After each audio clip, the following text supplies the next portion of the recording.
In this video, we are going to see how we can remove the animation from the video clips in Canva. So let's say that we have added multiple clips and we have added transitions between that clips. So as you can see, this is the transition that I want to remove. It is on the starting and on the ending as well.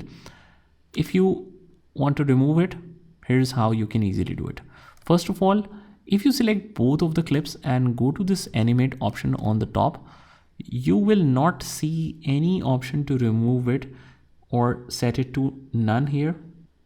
So what you instead do is just select the clips one by one. So you select the first clip and then you get the remove animation option.